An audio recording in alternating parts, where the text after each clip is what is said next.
swag out there and boss. Look. And welcome to another episode of the Sartorial Geek Podcast by Webster Style, where we talk about bow ties, comic books, and everything in between. I'm your host, Webster Style, the man, the voice, the fragrance, coming back one more time. And let's jump into the download for a game that I have been eagerly awaiting.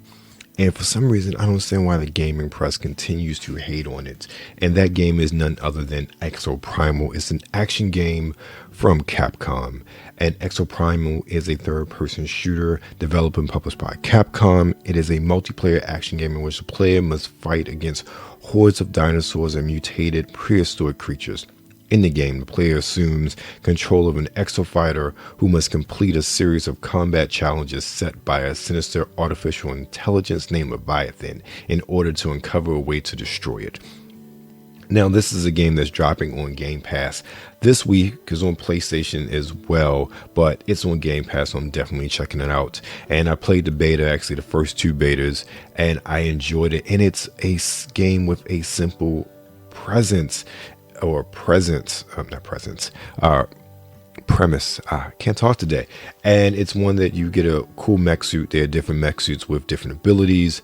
You squad up, you fight off hordes of dinosaurs from one level, one section to the next. And I'm really looking forward to see how this story plays out, especially with this killer AI that's just creating temporal anomalies to drop dinosaurs in the middle of Tokyo, wherever you are.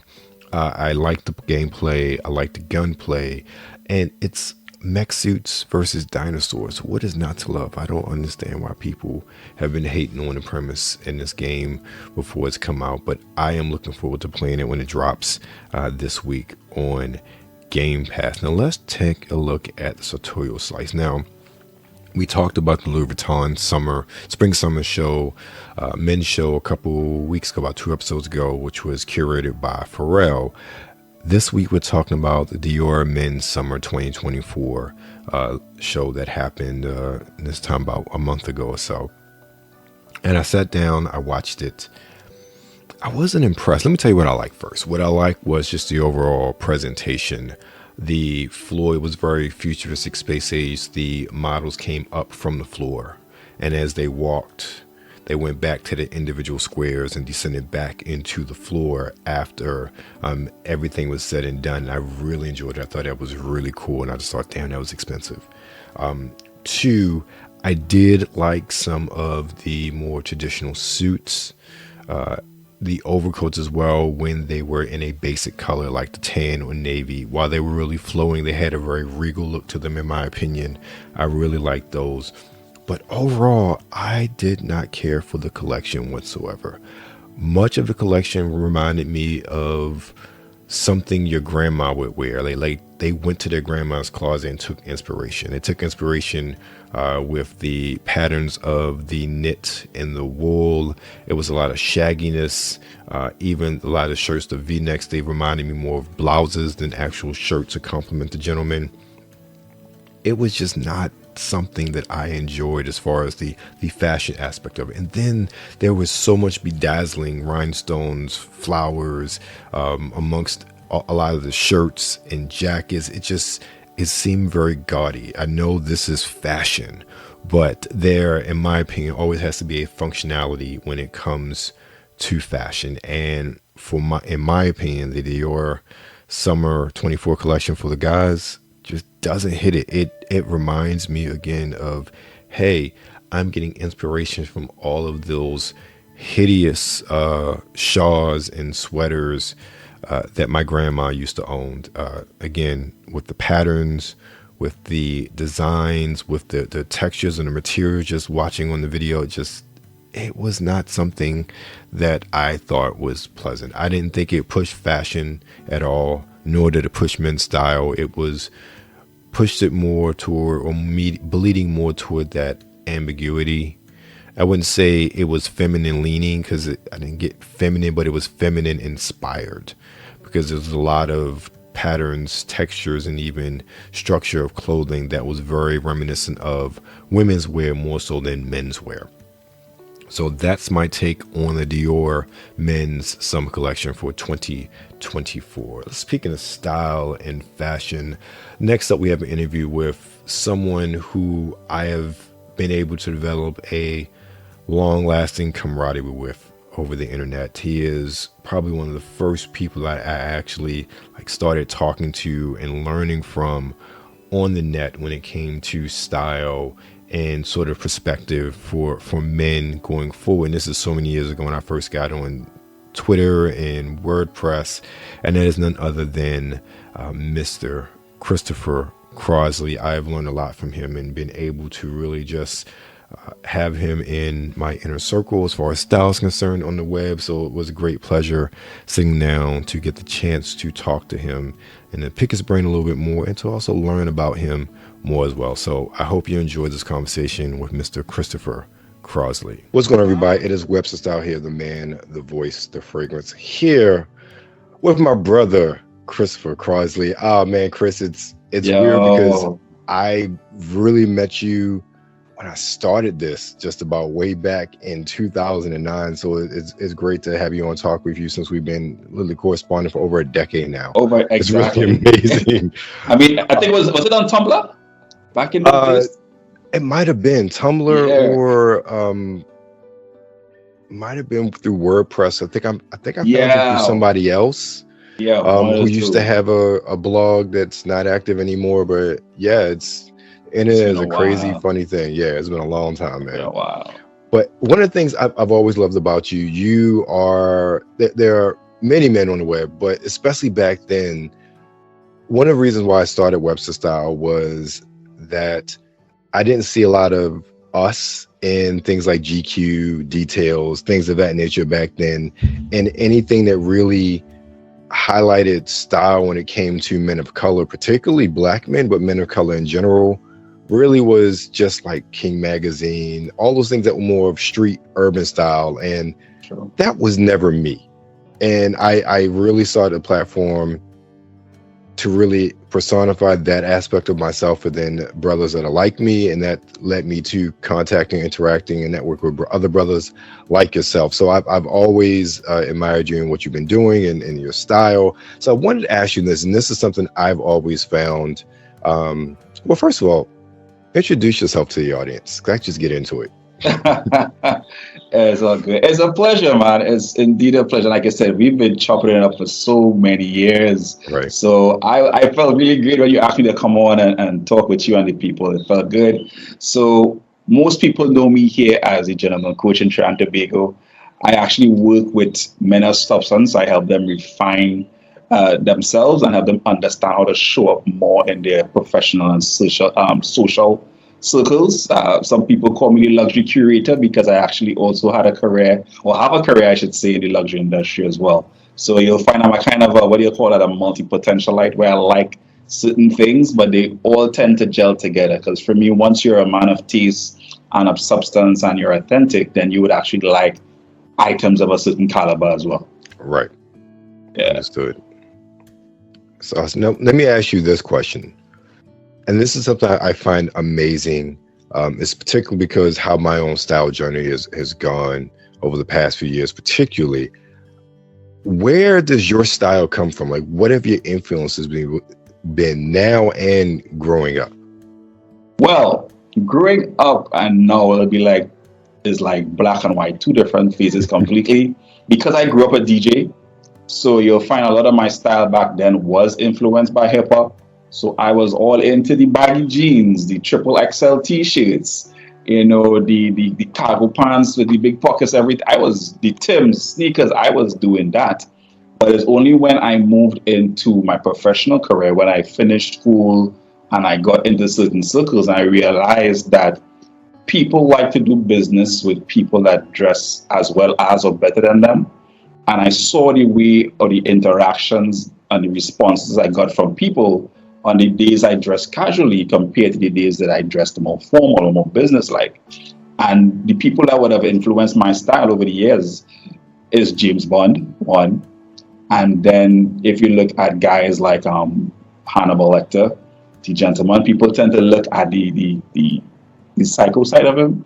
But there's also the gentleman side of him that dresses Right. very well. If you look at the last series with Matt Mickelson, his attire is immaculate, right? So you'll find that those guys more or less shaped my wardrobe. But in my wardrobe now, most of it is actually quite formal, quite standard. I stay with, the staple colors, the navies, the grays. I have the one or two pieces for events. But you'll find I tend to like that formal look. If you wanted to compare me to a comic character, I would be Bruce Wayne, because that was my nickname at that point in time too. And Bruce Wayne is the gentleman as well, even though he's a playboy and all that. He's always well dressed, So those figures is where you will see I got a lot of my influences from. Understood. Those are good influences to have, especially the Hannibal series. It's I haven't watched all of it, but I've gotten into some of it, and just Mads Mikkelsen's portrayal of that character. Yes. It's from a style perspective, it is a standout. But even from an acting perspective, to take a character that we're so synonymously put to Anthony Hopkins, and really to come in and redefine a character and make the character your own is really something special. And then obviously the style aspect of it really helped to cement him as Hannibal Lecter, at least of a certain era. Correct. It did. And the things that he liked to do, the places I tell people, focus on the man that is well-traveled, well-dressed, well-educated. Yes, he has that other side of him, but those three other characteristics, man, he took that and owned it. Yes. Yeah. Yes. Now you talk about fellas, and I want to ask you about the fellas, because when I saw that, I'm like, oh, that's so cool. I love that concept, and listening to the podcast and everything, I really enjoyed it. Tell me how the fellas came about. Right. So the fellas came about. The person that actually produced the show is a good friend of mine that I grew up with as well. And there was something that we saw, and I know it's universal. It's not just here alone where I live. Men have issues defining what masculinity is. It's very challenged now. A lot of things that emasculating to navigate the world right now as a man seems a bit harder for most. And we wanted to find ways to help men open up and have the discussions about the challenges they're having, whether it's in the professional lives, relationship, finances especially, because we know no man is happy when his finances are not in order. So we looked at all the things that were affecting men. I said, you know what, let's get a group of guys together that we know can speak on it, and the person brought me in from the gentleman perspective. They called me Mr. Classy on the show. And then we had another guy, Dellison. He's actually a psychologist. He is trained in behavioral science. And then we had Gat, what we call Mr. G. He actually lives in LA, and he came from the perspective of he is a leadership coach. So we were able to take the different elements from each of our specialties and bring it together to form the fellas. And lo and behold, a lot of people, they call us the PSG of talk shows. It's like, yo, this is not no simple conversation. This is straight, no chaser, no fluff, only filler, heavy, deep conversations. And it's usually conversations that people try to step over, but is actually needed more today for men, especially. And that's one of the things that I really liked about it. Now, we all know the internet YouTube spaces have really seen a proliferation of male-oriented content, particularly in the past, I would say really pandemic.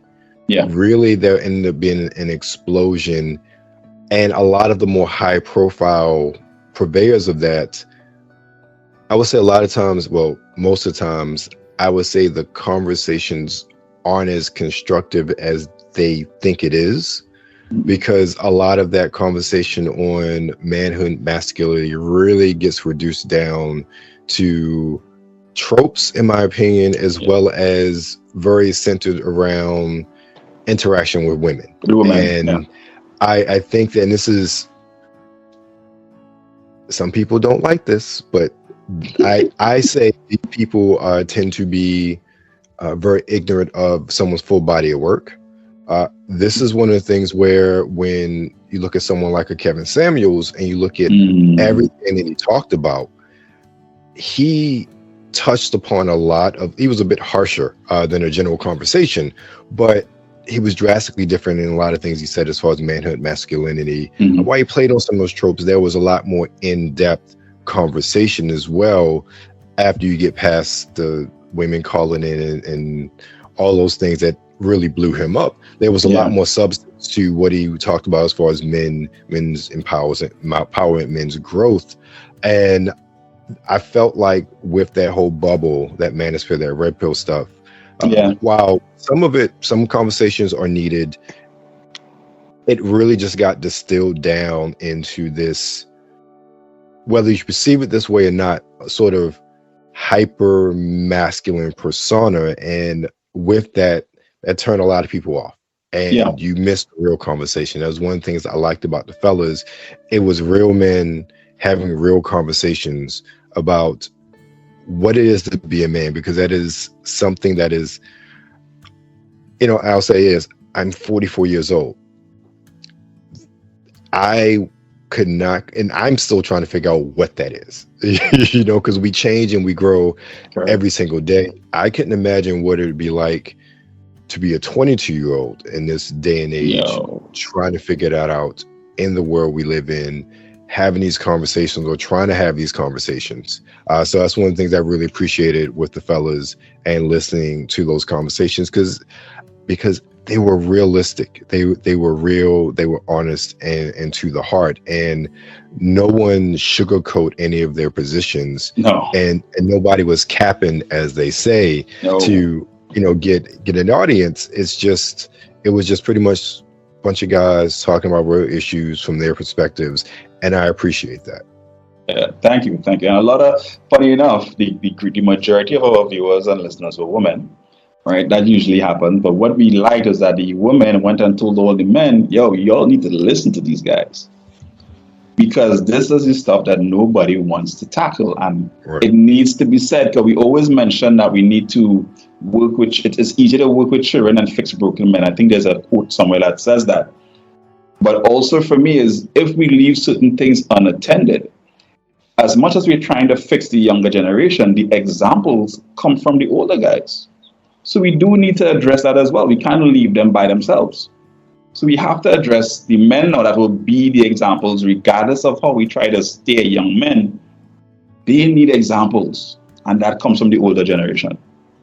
It's interesting that you say that. Even in my personal life, just from the web and interacting, I've networked with a lot of younger brothers, and then we have became friends, acquaintances, but a lot of questions are asked like, hey, what is this like?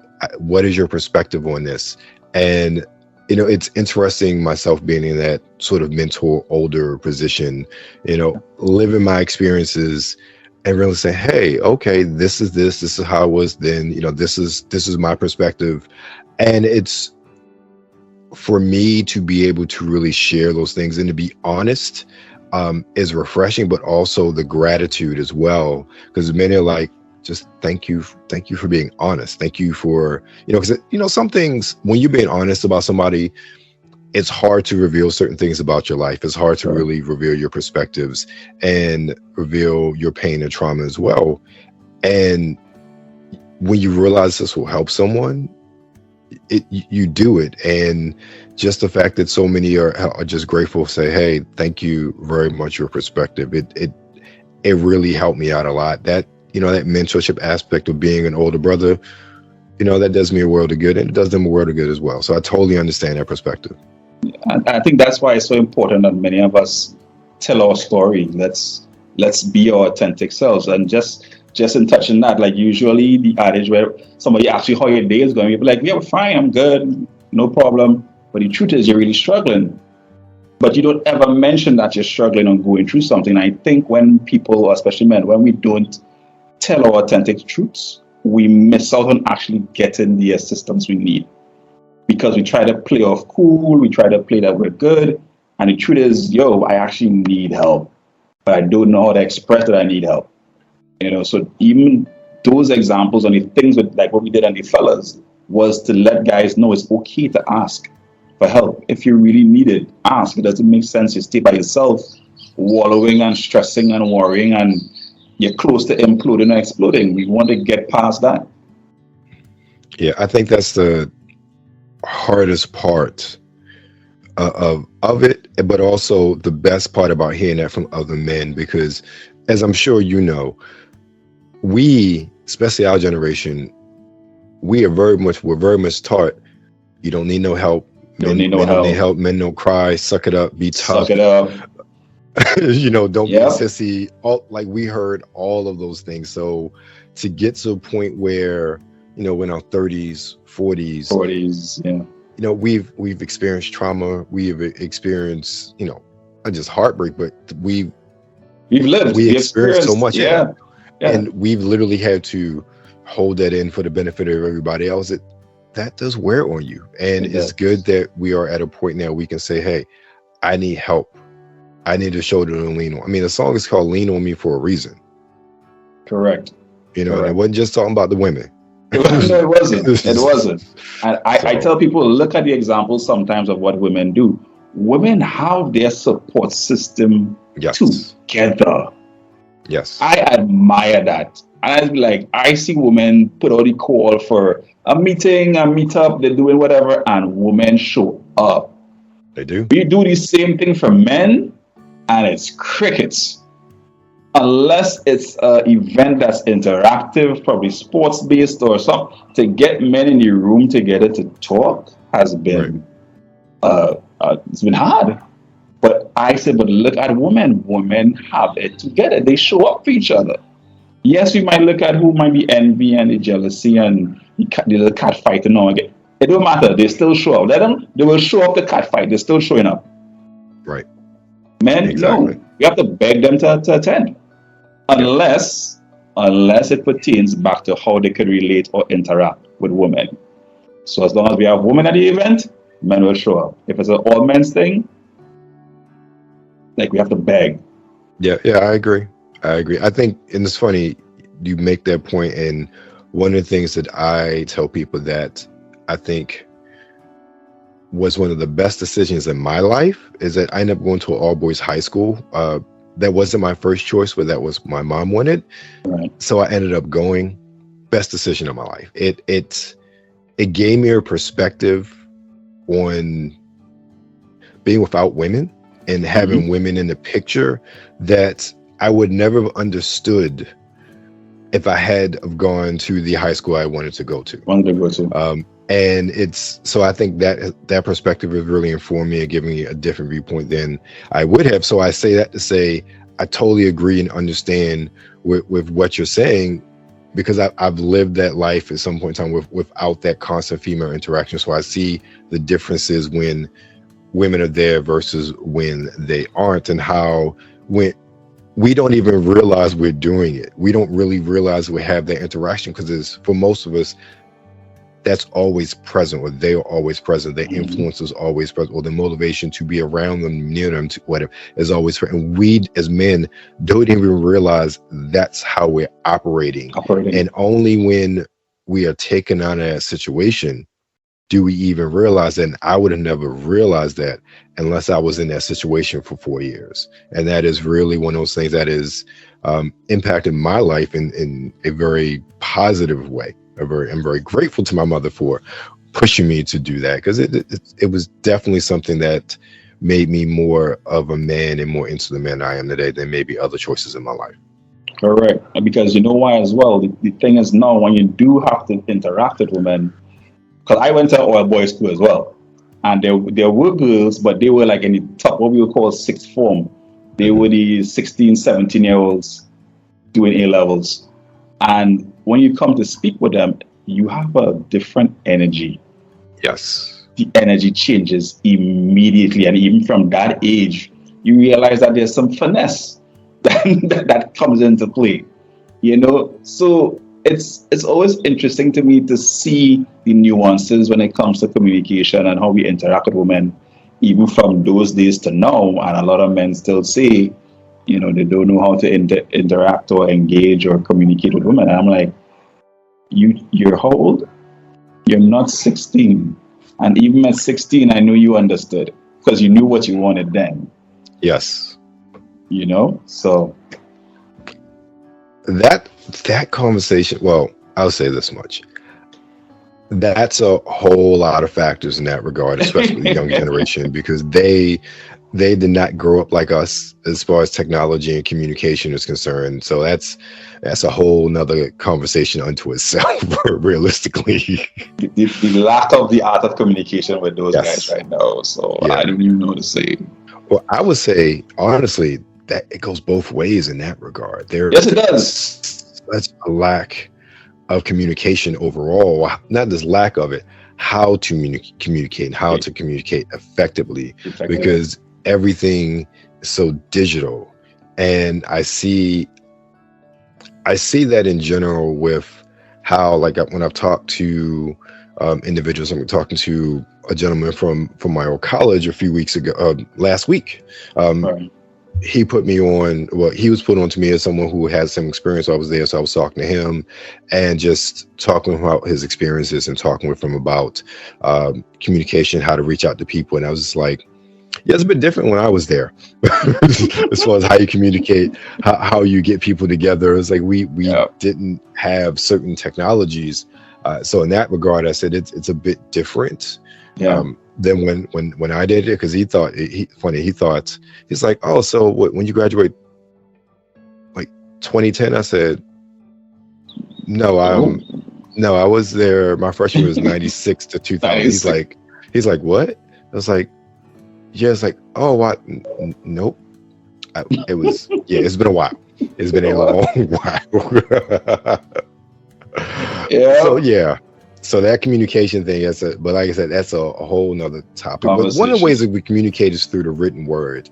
And I wanted to ask you, you have your free ebook, Connoisseur Notes. How did you come up with that idea to do that? Right. So Connoisseur Notes actually started off as my way of journaling every day. I was getting into the practice of journaling back then. And I realized a lot of the time I was speaking to myself. I always say journaling is when you get to experience yourself on paper. Because we will have the thoughts, and when we put it on paper and get to read it back to ourselves, sometimes we're like, wait a minute, did I write that? Or you realize where your thoughts are.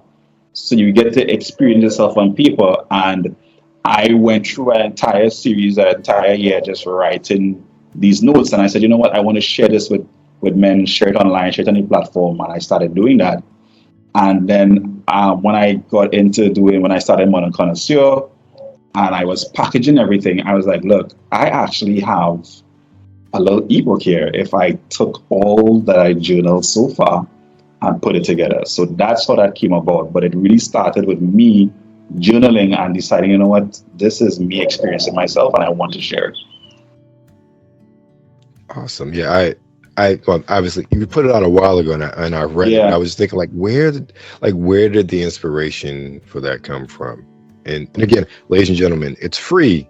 So it's free. Make sure you download and read it. It's a good read, a very, very good read. Now we're talking about being a gentleman, and one of the things, and my content, fragrances, man, fragrances. Like what's your signature scent? Oh man. All right, well, it has changed. I'll give you that. For a while, I used to go to Jean Paul Gaultier Le Mille. I used to go to that a lot. After that, I got into, there was a gift I got at the time. It's David Hasselhoff. It's Cool Water, I believe was the name. Okay. Oh yeah. Okay. Right. Yeah. Right. That was a great fragrance as well. And then I moved from that to Bleu de Chanel, and I stuck with that for a while as well. But that would have been from the years, I want to say probably 2000 to probably 2009, 2010. And then now I actually rock with not an independent brand, but they're one of those brands out of Portugal. They're like one of the highest selling brands right now. They only do perfume. They don't do eau de toilette. They don't do eau de cologne. They only do perfume. There's a brand called Federico Mohora. They have a luxury fragrance called Utique. Buddy, all I can tell you, when you wear it, you're going to become dangerous. All right. Us as married men, you know, I was about to say the wife lets you out the house wearing it. dude, we would go somewhere and people would comment and she just looks and she's like, okay, sir. I talked to you, okay? Like you were warned before we left. What happened? Like, wear that at home. Why are you wearing it out? Dude. And it's interesting though that there are a few people that know it. So when they actually come across you, said that like, you're wearing Federico Mohor's, and I'm like, yeah, I'm like, damn, people know these sets that well. It's a dude, like I said, you become dangerous when you put on that boutique fragrance. They have a line, but they color coded it. So it's like ruby, black, amber, and there's another one is a blue shade, but I can't remember the name of that one right now. And they all smell great, bro. They all smell great. I know people run down the Sauvage and all these other designer brands, but that Federico Mohora Boutique brand, that line, it is dangerous. The only fragrance I want to get my hand on right now is the Givenchy Gentleman. Okay. I know there's two models. There's the older one, and then there's the modern mix that they have now. But I want to get the older one first because I think that one is the better one. And we'll see how it wears. I haven't got my hand on that yet. Understood. Yeah, I haven't experienced those yet. It's interesting. I still have samples like from Scent Explorer from 2 years ago. I'm still running through, and then I've got a couple of samples because and I don't know if you do this as well. There are like certain fragrances you just always grab, so you got to stop yourself from wearing them all the time. Like anything's a horror if I have to stop from wearing it. The Son de Darius, the two that I have from him, especially with the spring, I like wearing those. Then really all of my black owned brands, I want to pull them out and wear them because I like them. Some of them are like 25 ml, so I really got to be cautious. But most of them are potent anyway, so I don't have to spray a lot as it is. So yeah, there are a few, and I'm looking at all of these bottles over here to my right. It's like there are some that I have to not make myself touch, but I'm like, oh, let me wear this one because I haven't worn this in a while. So I totally get that. You know, like moving through those signatures, because really for me, it just comes down to, it'll always come down to Zaharoff signature for Homme, and then it'll come down to Oxford Blue from English Laundry, and that's I would say is very similar to Versace Eros. It has I would say it's a bit more sophisticated. It's like one or two extra notes in there, and from actually getting Versace Eros afterwards, I would say Oxford Blue has a bit more spice to it and lasts a bit longer, at least on my skin. So I always end up going back to those because for me, those work in any weather. So if I just need to, whatever. But I recently got a sample of Black Orchid from Tom Ford, and I'm like, ooh, I might. Look, I've only worn it once. I wore it once, and I thought I might have to save it for a bottle. This is some good stuff. This is, and I don't remember smelling that one on this, like in the sample in Ulta. I smelled some of the other ones, like, oh, these are nice. But this one, I'm like, it was not what I was expecting whatsoever. I actually sampled that one here and in the mall here, and I was like, damn. Yeah. I was like, it's sophisticated, it's heavy, and it's light at the same time. It's like, it's not overpowering, but the fragrance is just, it has a great sillage. It's not like you think of a floral, you think of all flower, no, it's a really nice, dark floral. I was like, man, this is nice. I see, like, when you smell fragrances like that always hyped and people talk about, you're like, almost like, I understand Sauvage. I understand why people like Sauvage. I understand why it is so mainstream and so well loved, because it smells great, it lasts long, and it gets attention. I get it. However, when you see something's overhyped or so hyped, you're like, oh, it can't be that good. Can't be that good. No, Black Orchid is that good.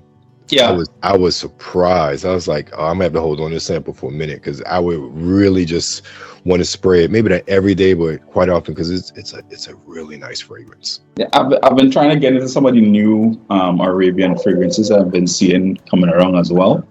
But if you think of fragrance just the same way you would have thought of your dress code, even probably the music you listen to, the time period, your age group, the things you were into, then your fragrance tend to match.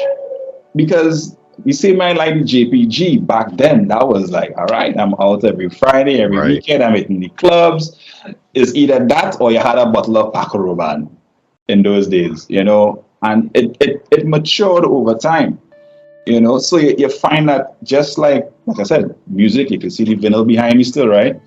Right. Music, your attire, it grows with you, and your fragrance, I think, does the same thing.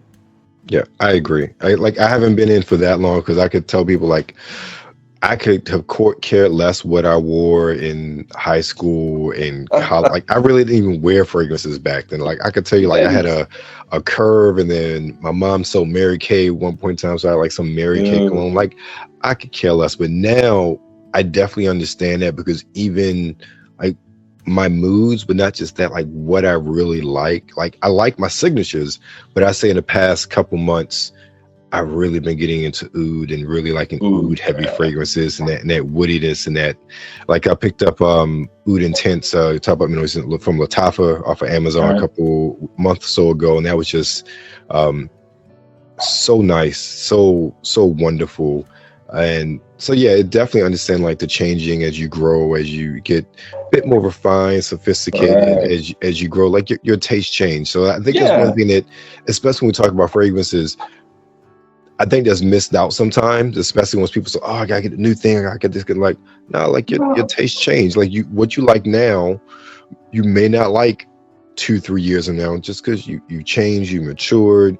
Maybe you know you stepped up your game and you dressed a little bit. You want something maybe complements that a bit more. You're moving in different circles. So you know, no disrespect to Jope and none of those, because those are nice fragrances. Like, you know, the Jope may not, you know, really work in this office setting here. So I love that aspect about fragrances, is being able to move and transition with you throughout whatever you do. And we're close in age, so I know back then we were grabbing the Brutes, we were grabbing the Old Spices, we would grab the old English fragrances, you know. And I remember that in school, what was popular here was the Cubans, the Cuba. Those were popular. Guys had that coming out of their pockets every day. They were selling. I mean, they still sell now. You know, and then cheap. Yeah, right. Perry Ellis was another one that was selling everywhere down here at that time. You know, and I'm like, why are people running down these fragrances? Everybody smelling the same. No, I'm good. I'm good. Exactly. It's all right. I'm not. No, I will go for something else. And that for me was a JPG back then. But no, it had to be a little different. You must hit.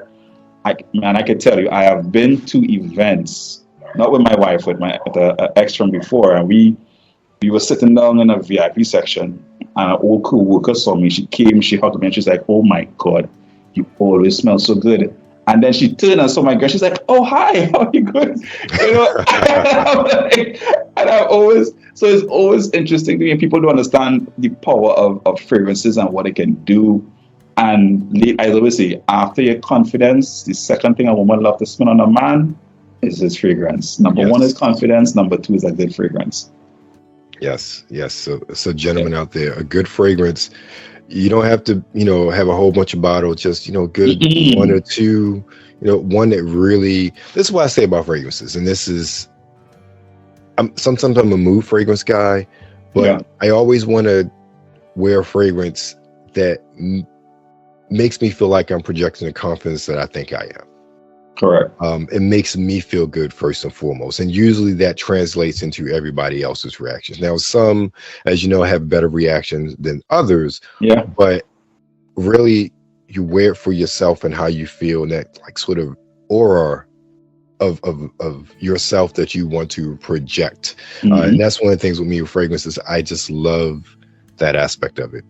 Yeah. And it becomes such a signature that when you're not in the room, that's what people will talk about. They'll be like, "Yo, this dude always smells good. He's always wearing this. Do you know what he wears? Is it Sauvage? Is it what?" That becomes the like, hey, when we invite him, we know he's going to be smelling good. We know he might be wearing a bow tie. We know he might be wearing a suit. So act accordingly because he's coming. Right. Yeah. Look, yeah, I've definitely encountered that through much of my professional career. You see? Dude, I get it all the time. Yeah. It's crazy. It's crazy. But that's what we do. That's what we do. Exactly. So I want to talk about some other aspects. So I know you do a lot with what's the Digital Passport Dream Flights International as far as your luxury concierge. And you also do Right. real estate as well. Talk to me about those. How did you get into those? All right. So when I started Modern Connoisseur back then, that was in 2013, that was focused around doing personal branding for men. Because it's unheard of here. Like everybody's like, wait a minute, a man does that? Because they're so used to women doing image management. So there weren't men doing anything.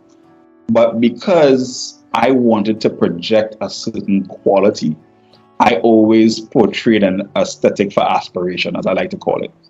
Always refined, always proper, always gentlemanly. And the people that got attracted to those things started following me online. And then gradually, not gradually, literally one day, a Saturday, I was having lunch. I got a phone call from a gentleman in Las Vegas. All right. And he was like, Chris, I love what you do. I'm seeing where you're going, and I want you to call this number, tell them I sent you, and to give you a contract. I'm like, okay, no. Lo and behold, that was where I first started chartering jets. Never chartered a jet before in my life. Had no idea who would want to charter a jet for me, right? Because all I'm doing is putting men in suits back in those days. Right. I took up the challenge. I said, no problem, said yes, and figured it out along the way. That was all. And then the people that flew jets would be like, hey, well, I'm in Miami. Is it possible for you to hook me up with a car? I didn't say no. I had nobody with cars. I went online, made some calls, got to connect with a car. Then the guy with the car would say, well, if you have people here coming here from in Miami, are they going to rent a yacht for the weekend? I don't know. You have yachts? I do. Okay. So I added yachts to the roster, and it kept building like that. I never planned on starting a concierge. I basically wanted to help men live better, dress better, feel better. And the aesthetics I showed pushed me in that direction. So when I got into luxury now, and then I started connecting with all these high net worth individuals, literally from the US to the UK, parts of Europe, like sort of France, some guys in Italy, it became where they are moving, they are doing these things, and they'll be like, okay, I'm coming down to St. Bart's, I'm coming down to St. Vincent, I'm looking for a place for a client in the Caribbean, I'm looking for somebody moving to Canada. Do you have any connects to real estate? I would just say yes. I wouldn't say no. I would just take up the challenge and just pick up the phone, make the calls, make the connection, connect client A with seller B, and that's it. I just became the person in the room that could connect the dots for people. And my network literally grew that way, where if anybody was looking for anything from within the luxury industry, and not just the jets, yachts, and cars, was if somebody's looking for a jeweler, if they're trying to purchase diamonds, if they're trying to bring in gold. Now, I stopped doing those things because I found they got a little too dangerous. If people were looking to purchase art, and you would be surprised, art is also a very dangerous world as well, right? Been threatened many times, I can tell you, because the provenance and the history of who own pieces of art and stuff tends to get lost sometimes, and people claim a lot of things. And there are people with money, right? The people with money that could call other people who like to get picked, right? Don't have to say it. So, it's a interesting world. I tell people it's glamorous, but it's not easy. And then when I started niching down on it, I connected with Dream Flights International. And I first came on just as a strategic alliance partner. I guess used to be, chartering my jets through them. And then because of what I helped them build and develop, they say, you know what, we need you on for more than what you do. And that's why I actually got a position as VP of Business Development with them. And then eventually I made partner with them. So I went from chartering jets through them to being actual part of the company. All right. Yeah. So that's where I sit with them. And what we've created recently, especially when the pandemic hit, that you can imagine nobody's flying. Everything is grounded. Right. The hit on the industry was ridiculous, more than the news or anybody on the outside will ever know. And we had to find a way to not only keep income or generate revenue, but also protect our clients. So we moved from what we would call an on-demand service. We can just call to charter a jet to memberships, because we found that a lot of owners of the jets were now canceling last minute or deciding, well, look, I don't feel like renting out my jet anymore. Right. And then we're left scrambling to kind of help the client get their transportation, get their travel. So we said, look, we need to move to a membership base. And we also wanted to create something now coming out of the pandemic, because everybody wanted to travel more. And what the pandemic did was showed everybody how short life is. It showed us, everybody thought about the mortality after that and the fact that life is to be lived. So we wanted to create experiences for our clients. And that is where the digital passport came into being. Because with that, you don't just get membership, you get access to all the private jet events that we host. Also, you get access to all of the events and experiences that we're associated with. So if you want to go to the Grand Prix in Monaco, the Grand Prix in Dubai, you want to go to have a special event down in Art Basel, you want to go to the yacht show in Monaco, you want to go to the film festival in Cannes, you automatically get tickets to all these events through us as a member, the holder of the digital passport. And then from that as well, what we said, because these people are going to be attending these events under our name, we want to make sure they dress well as well. So we also have our own Dream Flights International apparel. We are working with an Italian designer called Valenti. He's actually there in Houston. And he makes all our suits, all the clothes, men or women. You go, you get your fit tailored, and you go in style to any of the events. So we wanted to make sure we encapsulate that. And I can say that there's nobody else in the aviation industry offering that level of service and value that we give compared. There's nobody else that does it. So we are very, very happy the fact that we are able to now come out of the pandemic, protect our members, and provide them additional value. I will say that's a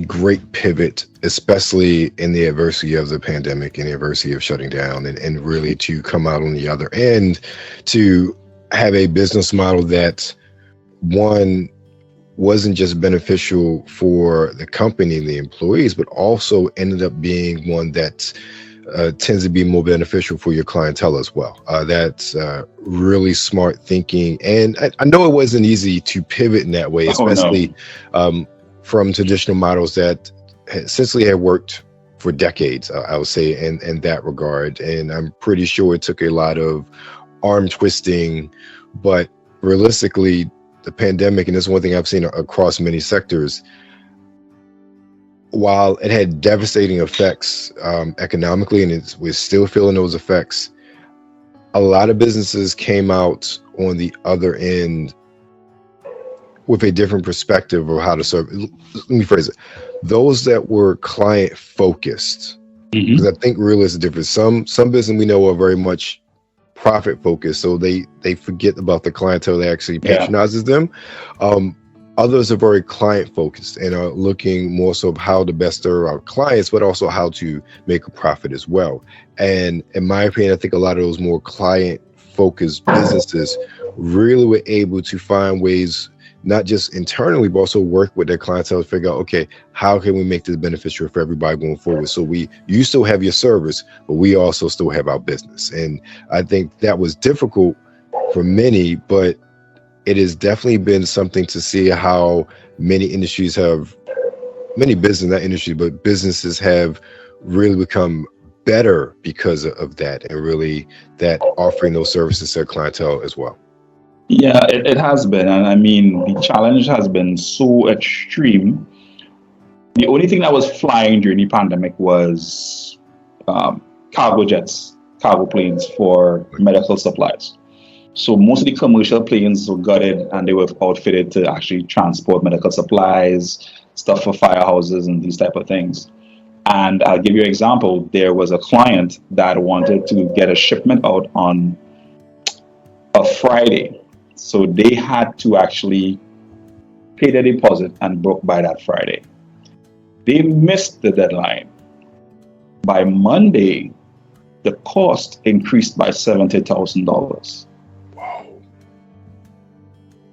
70 grand over a weekend. That was to tell you the kind of demand that was out there for cargo planes. They could not sit on it. So more demand, the prices started going up. And even coming out of the pandemic, when places started opening back up, borders were opening and people started flying private again, you would find the same thing that happened, I mentioned, where owners would say, you know what, I just don't feel like leasing my jet again today. So imagine us with a client. Imagine you're a client. You want to fly this weekend. Your family, everybody's ready. You booked. Your money's already there. And then I come and tell you, hey, the owner don't want to lease the jet anymore. I have to find you another jet. And the jet available for you is bigger and it's going to cost me $30,000 more. The predicament I, as the business, have to come back, the embarrassing situation there's coming back to you and saying, I need an additional $30,000. That's a very easy way for you to say no. Right. Give me back my money. But because we're membership based now, you actually have your prepaid flight hours already paid for. So even if there's those sort of changes, we can just adjust the hours to match the jet that you need, and you proceed as usual on the flight. There is no need for me to come back to you and come with the embarrassing situation that I have to find you a new jet and it's going to cost you more. Mm-hmm. And that can be the Wednesday or Thursday before you fly the Friday. So it puts us in a very embarrassing situation. So that's why I said we had to be very creative and we had to decide, look, we are not going to do a lot of the traditional things that other aviation companies are doing anymore and switch our model from being on demand to membership. Got you. I think that's, we've seen a lot of just companies and services in general switch to membership sort of, or even in this case, subscription based models. Yeah. And it seems, depending on the service, I'll put it that way, because I'm sure we are like, man, I used to be able to just buy this once a year and now I'm paying monthly or paying once a year. Yep. There are pros and cons to it as well. So, but Chris, I'm not going to hold you too much longer, but let everybody know where they can find you. All right, well, they can find me on social media. I'm the same Mr. Crossley, sir, across the board, whether it's Facebook, whether it's IG or Twitter. You can also find me a new initiative I'm working on called the House of Dukes, which will be house.of.dukes. You can find me at that right now on Instagram as well. I'm building out that page at present. Thank you, Chris. Look, we can talk for a while, so I'm like, yeah. But I appreciate it, man. Definitely, man. It's all greatly. Thank you very much, and take care. I appreciate it. Enjoy the rest of the evening. Same here. I had a great time talking with Chris. Now, Chris, like myself, is a blurred, and we definitely get down with the MCU. And as of right now, we have a new MCU series out on Disney Plus, starring the one, the only, Mr. MF himself, Samuel Jackson, back as Nick Fury.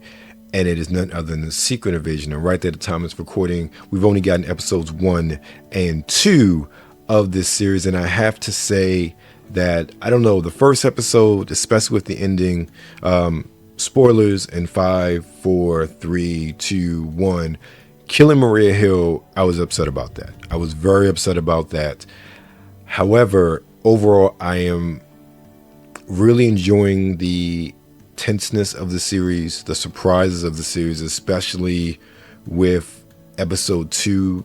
Definitely, of the 2 episodes that are out at the time of this recording, the better of the 2 episodes from a acting standpoint, from a storytelling standpoint as well, and especially with the end where we reveal that Nick Fury has a wife, and again, spoilers, Nick Fury's wife is a Skrull, and I assumed that he knew. However, after the fact online, someone posted, does he know? And I'm like, I never thought about he didn't know. If he didn't know if his own wife was a Skrull, the ramifications of that is just amazing. And even the exchange with him and Don Cheadle, and with that exchange and the tenseness of it, I really enjoyed the acting. I feel as though this show acting wise is some of the best, in my opinion. I feel the emotion, I feel the earnest, I feel the pain of Talos, I feel the anger of Gravik, I think his name. I'm feeling all the emotions that all of these characters are feeling in this story, in this world, and I understand when everyone is coming from, why everyone is, what everyone's motivation is. And I will say that that's something I got a lot of with the Falcon and the Winter Soldier. I got some of that with WandaVision. I think WandaVision toward the end kind of fell off. With some of the other series, they were being good, not great, and okay. And again, they weren't the same sort of dramatics as the Secret Invasion is. I would put this one more so akin to Captain America and the Winter Soldier. I'll say that right this time. And also, no, more Captain America and the Winter Soldier, or the Falcon and the Winter Soldier, simply because it was a lot of drama there. There was a lot of turmoil, there was a lot of pain dealing with those issues and the circumstances surrounding that story. And it was different pain in WandaVision. WandaVision was dealing with grief. So that was different. And I love how they really portrayed her grief. Her story and ending after that, I'm not talking about that because I have problems with that. But overall, I am really enjoying this series. I'm looking forward to seeing how it evolves, and it's only 6 episodes, so it's 4 more to go at the time it's recording. So I'm really enjoying this show, and I don't understand why, again, this is one that, critically speaking, has not been garnering as much attention, but I think so far it is one of my favorite Marvel MCU shows. So that's my take on Secret Invasion so far, episodes 1 and 2. Let's get into the fragrance of the week. Now this one is a strange one, an interesting one. I actually was shopping in my local grocery store, Lidl to be exact, and I saw this fragrance. And Lidl is not known for fragrances, and it was only $4.99, and I looked it up online, and it is an approximation, a dupe, a clone of Dior Sauvage. Now I'm not a humongous fan of Sauvage. It smells good, I just don't want to wear it because everybody wears it. It is such a popular fragrance. I like to stand out and smell different. I like to smell like me. But upon listening to a couple of reviews, I saw that, at least based on those reviewers, it wasn't a bad fragrance, especially for the price. So for $4.99, I picked it up. You know what I got to lose, and it is G. Bellini Homme, and it's only found at Lidl. Is it a 1-to-1 with Dior? No. Is it worth more than the $4.99? Yes. It is strong. It has great projection for the price. Everything is a caveat because of the price. Great projection, amazing sillage. It's one that you don't want to overspray because it is potent. The pepper notes in this are very powerful. I get a lot of pepper, I get some citrus, and I get woods with this one. Again, not a 1-to-1 with Dior Sauvage, but it is one that is synthetic, but Dior Sauvage is synthetic as well. It's one that smells more like sillage, or more like Dior Sauvage on the dry down, not so much the opening and sort of the mid notes.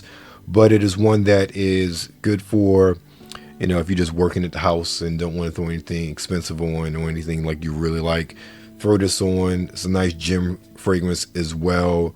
Or again, if you don't care what you're wearing, you just want something to smell serviceable, this is one to get. And again, it's a 75 ml bottle. It's $4.99. If it's at your local Lidl, pick it up. What you got to lose? Let me know what you think. So that's my take on G. Bellini Fragrances Homme. So now we are into the last portion of the show. How can you support us? Well, first and foremost, you can check out Basil and Sage. Basil and Sage is an excellent subscription box service that features products on a monthly basis from Black-owned businesses. And it is a company that I'm really enjoying the products. I'm enjoying the presentation. They put a lot of quality into their boxes, and each box on a monthly basis is $50, but you get so much more than the value of $50 in a box. Any box can range anywhere from an estimated retail value of $70 to $80, $70 to $100, depending on the merchandise there. But you're definitely gonna get your money's worth when it comes if you purchase each one of those items individually. And if you act right now, you can get a discount off your first box. Type in the code Webster Style 10 at checkout. Speaking of discounts, I love Pete and Pedro. I love their fragrances. I own Bellini, and I've tried many of their other fragrances.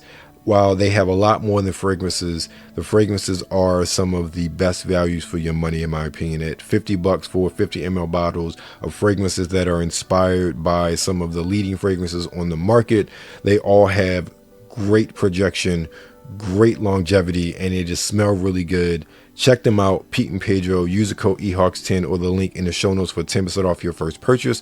Join us on Patreon. Become a producer at the $1, $3, and $5 levels for behind the scenes shout outs, as well as Patreon only material as well. And then, of course, if you're tired of regular energy drinks, I advise you check out Dubby. You can get 10% off your first purchase with the code WebsterMan or the link in the show notes. Of course, I'm all the way around the internet, so you can find me over at New York to Rule the World, Nerds Rule the World, Nerds Rule the World, New Release Wednesday, however you want to put it, however you find it. The NRW Checkpoint with my man Brian Saff, talking about the latest and greatest in video game releases every given week. And then also, I'm back again with my man, the legend Kuya P, and the voiceover king Sean Mongold, talking wrestling, whether it's Impact, ROH, AEW, WWE. We talking about the square circle on kayfabe, baby. The NRW Ring Generals podcast every week. So check us out over there. You can also check me out on social media, Instagram, Webster Style, and Sartorial and Geek, Twitter, Webster Style, and then TikTok _Webster Style. And of course, you can always find all those things on websterstyle.com. Drop an email if you're so inclined, info@websterstylemagazine.com. And thank you again for your time. Thank you for your listening ear. Remember, stay safe out there and be blessed. If you're not defending the presence of Millie in the vicinity without a bow tie, okay, I might have went over the edge. Besides, I really let them close on them legs and thighs. Need to get strong, we can lift them to the sky. The party's up to 12, we got a little time to get it on. And on fact, I'm the type of pussy on. And after that, take a picture with your phone of the outfit. I'm choosing what we own. Now it was Tree Green Tuesday. Had to be bow tie Thursday. Had to be. White Wednesday? I know last time. Well, I wore polka dot. You didn't wear. Miss Millie on them heels killing them, but I'm sure it's a Thursday. Bow tie Thursday. Pasta cream in your heels looking sharp, babe. Acting like you don't know the rules up in the workplace. Must I remind you it was till on your birthday? Don't get me wrong, I think we killed in the birthdays. And you picked the hella fit for the church day. Let's say you picked the risk game for it. Now you got the floor filled with bras that you purchase. Pick a color scheme that can match your berry corset.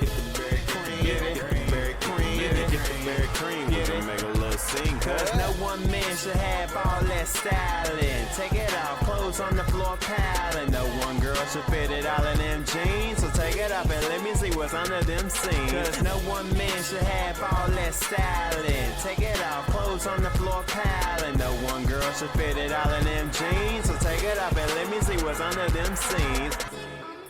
Let's see what it seems. If it is what it seems. Do it again. Chicks be looking thick in leggings, you know what I mean? I don't know. Take a hint though, don't try to get me at a moment. Mint though, smoking hot, rocking this pin so thin. Tie hairline, looking like a stent so pimp. No lie, I'm sharper than a utensil. Instrumental, plain dang, homie. I was hoping we could walk out with that bang bang, honey. See them plain James, honey. Them lame brains, funny. We tell it fit it crazy like that thing came on me. Hey, mommy. Liquor lady, main thing, want me on the scene. Fit popping like a main vein, running blood color lips, smashing with the hang. Clutch money, holding bag, kinda funny. Can you tell me what's the price tag of the Range Rover? Hang on me when we walking, looking Gucci like that thing sprayed on me. Walking with a limp like an ankle sprained on me. Yeah, I rock the cardigan, she don't really want me because one man should have all that styling. Take it out, clothes on the floor, piling. No one girl should fit it all in them jeans. So take it off and let me see what's under them seams. Cause no one man should have all that styling. Take it off, clothes on the floor, piling. No one girl should fit it all in them jeans. So take it off and let me see what's under them seams. Hey, let me see. Let me see. Let me see. Aim off and on the middle of my lawn. Aim off and on the middle of my lawn. Cause no one man should have all that styling. Take it off, clothes on the floor, piling. No one girl should fit it all in them jeans. So take it off and let me see what's under them seams. Oh, you wanted to? Oh, I completely read that wrong.